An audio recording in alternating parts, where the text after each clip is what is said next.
നമസ്കാരം. ഇന്നത്തെ വിഷയം കെ എസ് ആർ ടി സിയിലെ സ്ത്രീകളുടെ സൗജന്യ യാത്രയെ പറ്റിയാണ്. ആദ്യമേ പറയട്ടെ, ഇതിനെ രാഷ്ട്രീയമായി കാണരുത്. ഇപ്പം ഇത്തരത്തിലൊരു വീഡിയോ ചെയ്യണമെന്ന് നേരത്തെ വിചാരിച്ചതായിരുന്നു. പക്ഷേ ഏപ്രിൽ 9 ഇലക്ഷൻ വരുന്നതുകൊണ്ട് ഒരു മുന്നണിക്കും ഒരു കുഴപ്പം വേണ്ടാന്ന് വെച്ചാണ് ഇലക്ഷൻ കഴിഞ്ഞിട്ട് ഈ വീഡിയോയിലേക്ക് കടന്നത്. സാധാരണഗതിയിൽ കേരളത്തിൽ നിഷ്പക്ഷമായ ഒരു അഭിപ്രായം പറഞ്ഞാലും പല പേരുകളിട്ട് വിളിക്കുന്ന ഒരു രീതിയാണ്. ഒന്നുകിൽ കമ്മി, അല്ലെങ്കിൽ അന്തംകമ്മി, അല്ലെങ്കിൽ അടിമ, അതും അല്ലെങ്കിൽ മാപ്ര, അല്ലെങ്കിൽ സംഘി, അല്ലെങ്കിൽ സുഡാപ്പി. ഇങ്ങനെയൊക്കെ ഒരു നിഷ്പക്ഷ അഭിപ്രായം പറഞ്ഞാൽ പോലും ഇത്തരത്തിൽ ഒരു ചാപ്പ കുത്തുന്ന രീതിയാണ് പൊതുവെ കണ്ടുവരുന്നത്. ഇപ്പൊ ഞാൻ പറഞ്ഞു വരുന്നത് എന്താല്ലേ, ചെറുപ്പക്കാരൊക്കെ തന്നെ ഏത് കാര്യത്തിലും ഒരു നിഷ്പക്ഷമായ അഭിപ്രായങ്ങൾ രേഖപ്പെടുത്തണം. ഈ പറയുന്ന കാര്യങ്ങൾ കെ എസ് ആർ ടിയിലെ സൗജന്യങ്ങൾ എന്തൊക്കെ, അതിൻ്റെ പോരായ്മകൾ, അങ്ങനെ സംഭവിച്ചാൽ എന്തൊക്കെ സംഭവിക്കും, കർണാടകയിൽ ഉള്ള അനുഭവങ്ങൾ എന്തൊക്കെയാണ്, അതൊക്കെയാണ് ഈ വീഡിയോയിൽ പറയുന്നത്. അപ്പം നിങ്ങളും ഈ അഭിപ്രായം രേഖപ്പെടുത്തണം. നിഷ്പക്ഷ അഭിപ്രായം വേണ്ട. നമ്മളിപ്പോൾ ഞാൻ ഈ വിഷയം അവതരിപ്പിക്കുമ്പോൾ എന്നെ ഏതെങ്കിലും ഒരു രീതിയിലുള്ള ആളായിട്ടൊന്നും നിങ്ങൾ കണക്കാക്കേണ്ടതില്ല. നിങ്ങളുടെ അഭിപ്രായവും ദയവായി ഇത് കമൻ്റായി രേഖപ്പെടുത്തണമെന്നൊരു അപേക്ഷയുണ്ട്.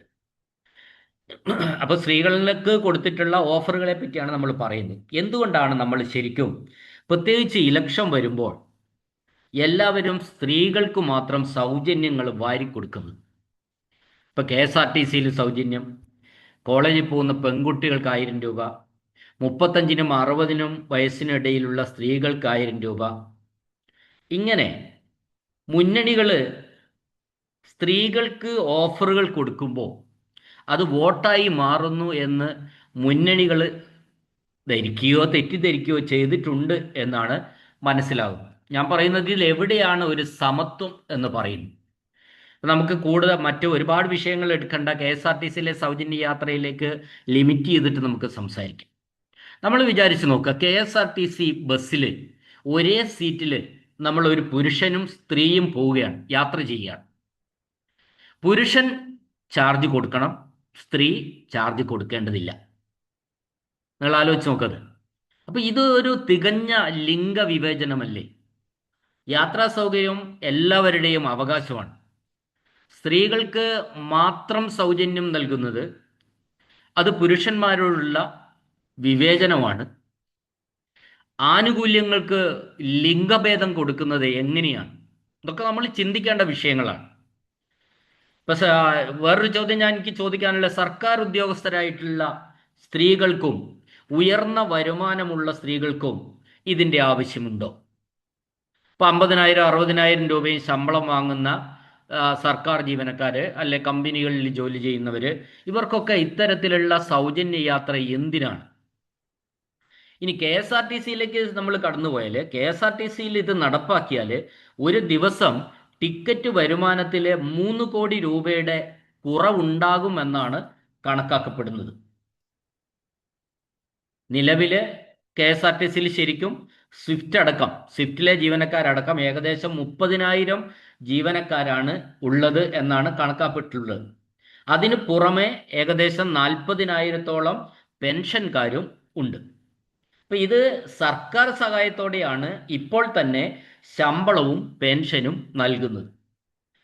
വിരമിച്ച ജീവനക്കാർക്കാണെങ്കിൽ നൽകാനുള്ള ആനുകൂല്യങ്ങൾ, അവരുടെ DCRG, കമ്മ്യൂട്ടേഷൻ, സറണ്ടർ, അതിനൊക്കെ കാലതാമസവും നേരിടുന്ന ഒരവസ്ഥയാണ് ഈ കെ എസ് ആർ ടി സിയിൽ നിലവിലുള്ളത്. അതാണ് കെ എസ് ആർ ടി സിയുടെ ഒരു സാമ്പത്തിക ചരിത്രം എന്ന് പറയുന്നത്. ഇതാണ്.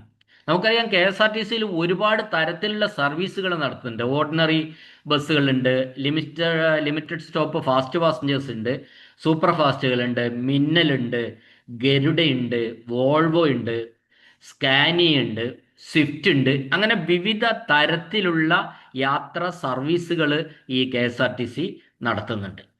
സത്യത്തിൽ ഈ ആരോഗ്യമുള്ള ഒരു ജനതയ്ക്ക്, ആണായാലും പെണ്ണായാലും ശരി, കൊടുക്കുന്ന സൗജന്യങ്ങൾ സത്യത്തിൽ ഈ വെറുതെ കൊടുക്കുന്ന സൗജന്യങ്ങൾ, അല്ലെങ്കിൽ അതിനാണല്ലോ സൗജന്യം എന്ന് പറയുന്നത്, പണമായാലും മറ്റു രൂപത്തിലായാലും ശരി, അത് അവരെ മടിയന്മാരാക്കുമെന്ന കാര്യത്തിൽ തർക്കമില്ല. അത്തരത്തിലുള്ള സ്ഥിതിവിശേഷത്തിലേക്ക് നീങ്ങുമ്പോൾ കാർഷിക രംഗത്ത് ഇതൊക്കെ, ഈ കാർഷിക വൃത്തിയിൽ ഏർപ്പെടാൻ ആളെ കിട്ടാത്ത അവസ്ഥ വരും. അതുകൊണ്ട് നമ്മുടെ പ്രൊഡക്ഷൻ, ഉൽപാദനം വളരെയധികം കുറയാനും സാധ്യത കൂടുതലാണ്. ഞാനിവിടെ ക്ഷേമ പെൻഷൻ മാത്രം ഉദ്ദേശിക്കുന്നില്ല, ക്ഷേമ പെൻഷനെ ഉദ്ദേശിച്ചല്ല പറഞ്ഞത്. കാരണം ക്ഷേമ പെൻഷൻ എന്ന് പറയുന്നത് 60 വയസ്സിന് മേലെയുള്ള ആൾക്കാർക്ക് മാത്രമാണ് ക്ഷേമ പെൻഷൻ കൊടുക്കുന്നത്. ഇനി നമുക്ക് ഈ KSRTCയിലെ സ്ത്രീകളുടെ സൗജന്യ യാത്ര കർണാടകത്തിലെ നടപ്പിലാക്കിയതാണ്. കർണാടകത്തിലെ കഴിഞ്ഞ ഇലക്ഷനിൽ ഒരു പ്രകടന പത്രികയായിട്ട് അവർ പറഞ്ഞ ഒരു കാര്യമായിരുന്നു ഈ സ്ത്രീകൾക്ക് സൗജന്യ യാത്ര നൽകുമെന്ന്. ഇപ്പൊ കർണാടകത്തിൽ ഈ സ്കീം ശക്തി പദ്ധതി എന്ന പേരിലാണ് നടപ്പിലാക്കിയത്. അവിടെ ഒരു നല്ല ശതമാനം, ഇപ്പോൾ അവിടെ നിന്നുള്ള ഒരു റിപ്പോർട്ട്, നമ്മുടെ പിന്നെ ഏറ്റവും അടുത്ത ആൾക്കാരൊക്കെ അവിടെ ഉണ്ട്, അവർ പറയുന്നത് എന്താന്ന് വെച്ചാൽ സാധാരണ ഒരു നല്ല ശതമാനം ആൾക്കാർ ഇപ്പോൾ കൃഷിപ്പണികൾക്കൊന്നും പോകുന്നില്ല. പകരം രാവിലെ അമ്പലങ്ങളിലേക്ക് പോകും. അവിടെ അമ്പലങ്ങളിലേക്ക് പോകാൻ എന്താ, ബസ് യാത്ര സൗജന്യമാണ്, ഫ്രീ ആണ്, ഭക്ഷണം അവിടെ നിന്ന് കിട്ടും. അപ്പോൾ അത്തരം ആൾക്കാർ ഒരുപാട് കൂടുന്നത് കൊണ്ട് കാർഷിക വൃത്തിയിൽ ഏർപ്പെടാൻ തീരെ ആൾക്കാരെ കിട്ടാത്ത സ്ഥിതിയാണെന്നാണ് അവിടെ നിന്നുള്ള ഒരു റിപ്പോർട്ട്. അപ്പോൾ അവരെ സംബന്ധിച്ചിടത്തോളം ദിവസവും കഴിഞ്ഞു പോവുക, മറ്റ് ലക്ഷ്യങ്ങളൊന്നും അവർക്കില്ല. അപ്പോൾ സൗജന്യ യാത്രയുണ്ട്, തിരിച്ചും സൗജന്യം കിട്ടും, ഭക്ഷണം ഇത്തരത്തിലുള്ള സ്ഥാപനങ്ങളിൽ നിന്ന് നമുക്ക് ലഭിക്കുകയും ചെയ്യും. ഇപ്പം ഞാൻ പറഞ്ഞില്ലേ, ഈ കർണാടകയിലെ ശക്തി പദ്ധതി പ്രകാരം സ്ത്രീകൾക്ക് സൗജന്യ യാത്ര അനുവദിച്ചപ്പോൾ അവിടെ റിപ്പോർട്ട് ചെയ്യപ്പെട്ട ബുദ്ധിമുട്ടുകളും ഇവിടെ നടപ്പിലായാൽ ഉണ്ടാവുന്ന ഭീകരമായ അവസ്ഥയുമാണ് ഇനി ഞാൻ ചർച്ച പറയുന്നത്. നമുക്കറിയാം, പ്രതിദിനം കേരളത്തിൽ ശരിക്കും 19 ലക്ഷം യാത്രക്കാരുണ്ടെന്നാണ് ഏകദേശ കണക്ക്. ഇതിൽ 40% സ്ത്രീകളാണ്. സൗജന്യം തുടങ്ങിക്കഴിഞ്ഞാൽ, സൗജന്യ യാത്ര തുടങ്ങിക്കഴിഞ്ഞാൽ ഇത് 60% ആകുമെന്നാണ് കണക്ക്. നമ്മളെ എല്ലാത്തിലും ഒരു പഠനം നടത്താറുണ്ടല്ലോ മുൻകൂറായിട്ട്. 20% ആണുങ്ങളെങ്കിലും, അങ്ങനെ സ്ത്രീകൾ 40%-ൽ നിന്ന് 60%-ലേക്ക് പോയാൽ ഇതിൽ ഭയങ്കര ക്രൗഡഡ് ആയിരിക്കും. അപ്പൊ 20% ആണുങ്ങളെങ്കിലും സ്വകാര്യ ബസ്സുകളിലേക്ക് മാറും. അങ്ങനെ മാറിയാൽ എന്ത് സംഭവിക്കും? 20% KSRTCയിൽ യാത്ര കൂടിയത് സ്ത്രീകളാണ്. അവരെ സംബന്ധിച്ച് അവർ സൗജന്യക്കാരാ, അല്ലെങ്കിൽ ഫ്രീ ആണ്. എന്നാൽ 20% പോയ ആണുങ്ങളുടെ ക്യാഷ് KSRTCക്ക് കിട്ടാതാവുകയും ചെയ്യും എന്നതാണ് അതിലുള്ള മറ്റൊരു വിരോധാഭാസം. KSRTCയിൽ കർണാടകത്തിൽ നടപ്പിലാക്കിയപ്പോൾ, ഈ ശക്തി പദ്ധതി കർണാടകത്തിൽ നടപ്പിലാക്കിയപ്പോൾ യാത്രക്കാരുടെ എണ്ണത്തിൽ വൻ വർധനയുണ്ടായി. അത് പ്രായമായവർക്കും രോഗികൾക്കും ബസ്സിൽ കയറാൻ പറ്റാത്ത അവസ്ഥ ഉണ്ടാക്കി. വിദ്യാർത്ഥികൾക്ക് സമയത്ത് കോളേജിലെത്താൻ കഴിയുന്നില്ല ഈ തിരക്ക് കാരണം. ഫുട്ബോളിലുള്ള യാത്ര അത് ഭയങ്കരമായ സുരക്ഷാ ഭീഷണി ഉണ്ടാക്കി. ഒരുപാട് അത്രയധികം തിരക്കുണ്ടാകുമ്പോൾ ഫുട്ബോളിൽ നിന്നിട്ട് യാത്ര ചെയ്യുന്ന സ്ഥിതിവിശേഷം ഉണ്ടായി എന്നാണ് പറയുന്നത്. സ്വകാര്യ ബസ്സുകളെ ആശ്രയിക്കുന്നവരുടെ എണ്ണം ഗണ്യമായിട്ട് കുറഞ്ഞു. കർണാടകത്തിലെ കാര്യമാണ് ഞാൻ പറയുന്നത്. സ്വകാര്യ ബസ്സുകൾ സർവീസ് നിർത്തലാക്കേണ്ട സാഹചര്യം വന്നു. ഇപ്പൊ സ്വകാര്യ ബസ്സുകളിൽ യാത്ര ചെയ്തിരുന്നവരൊക്കെ തന്നെ KSRTCയിലേക്ക് മാറിയപ്പോൾ അവിടെ സ്വകാര്യ ബസ്സുകൾ പലതും സർവീസ് നിർത്തലാക്കേണ്ട സാഹചര്യം വന്നു എന്നാണ് പറയുന്നത്. ഇനി ഈ ഫ്രീയുടെ മറ്റൊരു പ്രശ്നം എന്താണെന്ന് വെച്ചാൽ, ഇതിപ്പോ കർണാടക സർക്കാർ ഇത് പ്രഖ്യാപിച്ചപ്പോൾ അത് കർണാടകയിലുള്ള സ്ത്രീകൾക്ക് മാത്രമേ കിട്ടുള്ളൂ. കേരളത്തിലെ സ്ത്രീകൾ, ഏതെങ്കിലും സ്ത്രീ യാത്ര ചെയ്താൽ സൗജന്യ യാത്ര കിട്ടില്ല.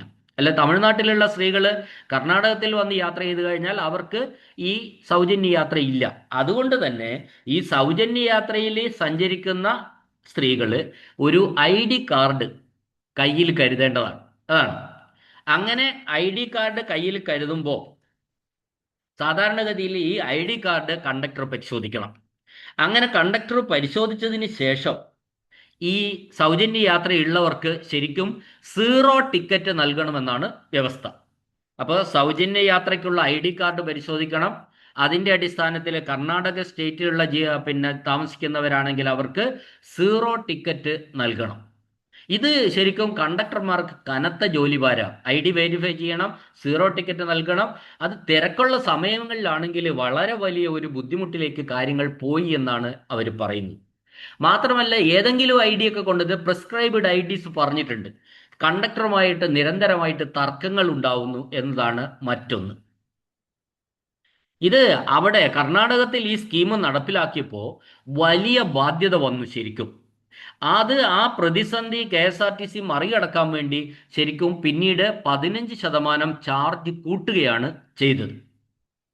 ഇപ്പോഴും സർക്കാർ സബ്സിഡി നൽകിയാണ് ഈ KSRTC മുമ്പോട്ട് കൊണ്ടുപോകുന്നത്. അത് സർക്കാർ റവന്യൂവിനെ സർക്കാർ റവന്യൂ ചോർന്നു പോകാൻ ഇടവരുന്നു എന്നതാണ് അവിടെ നിന്ന് പറയുന്നത്.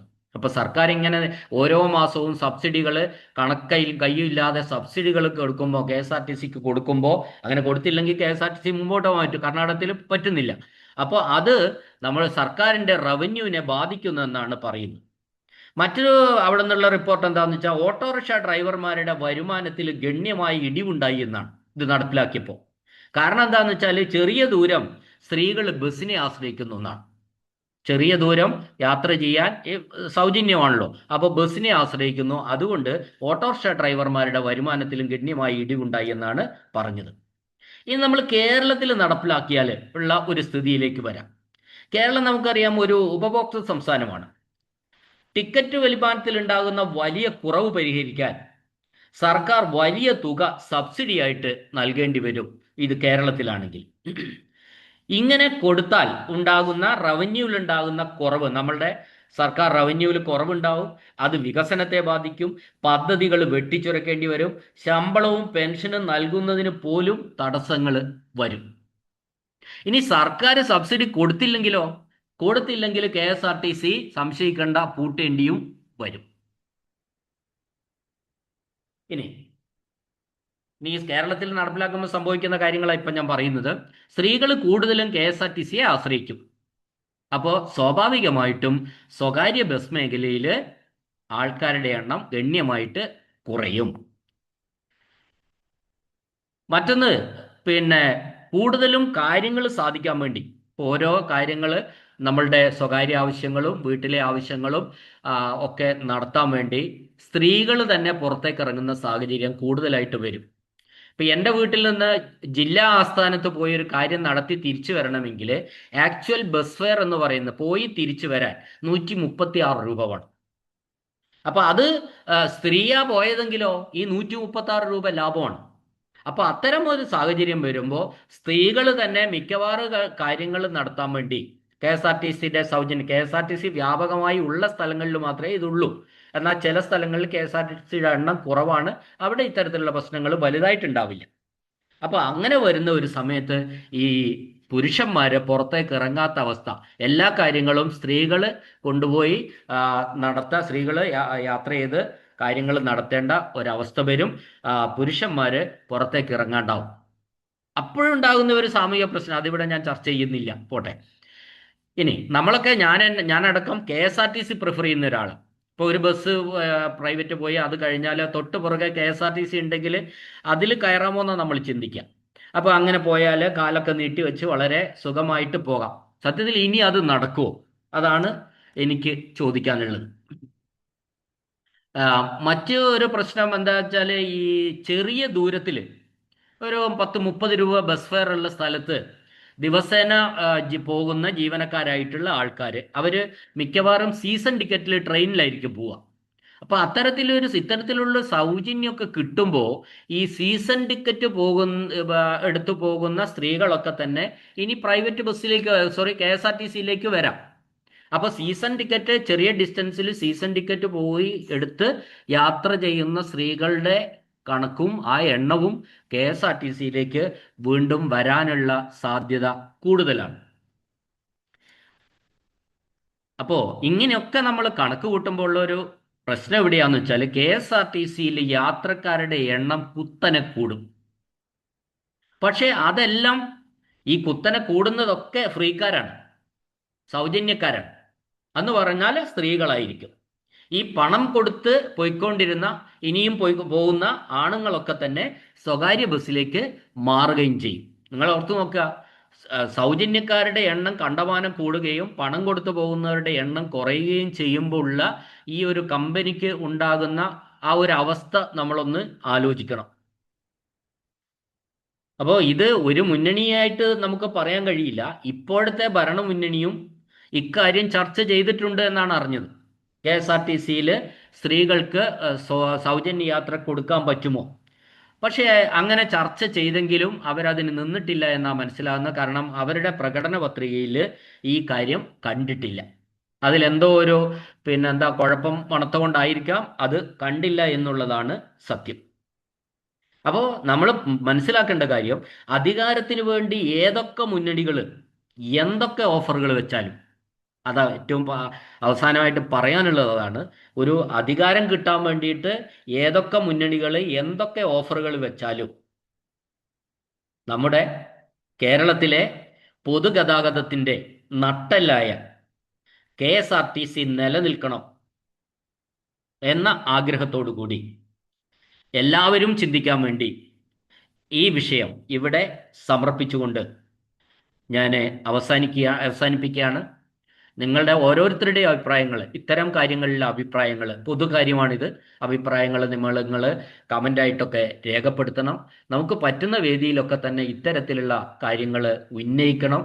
ഇതൊക്കെ തികച്ചും എന്താ പറയണ്ടേ, ഒരു ശരിയല്ലാത്ത രീതികളാണ്. ഇത്തരം സൗജന്യ യാത്രകൾ ഒരു വിഭാഗത്തിന് മാത്രം കൊടുത്ത് ഒരു വലിയ കമ്പനിയെ കടത്തിലേക്കോ പൂട്ടേണ്ടി വരുന്ന അവസ്ഥയിലേക്കോ തള്ളിവിടുന്നത് എന്ന കാര്യം മാത്രം ഓർമ്മിപ്പിച്ചുകൊണ്ട് ഞാൻ അവസാനിപ്പിക്കുന്നു. എന്നെ കേട്ട എല്ലാവർക്കും നന്ദി, നമസ്കാരം.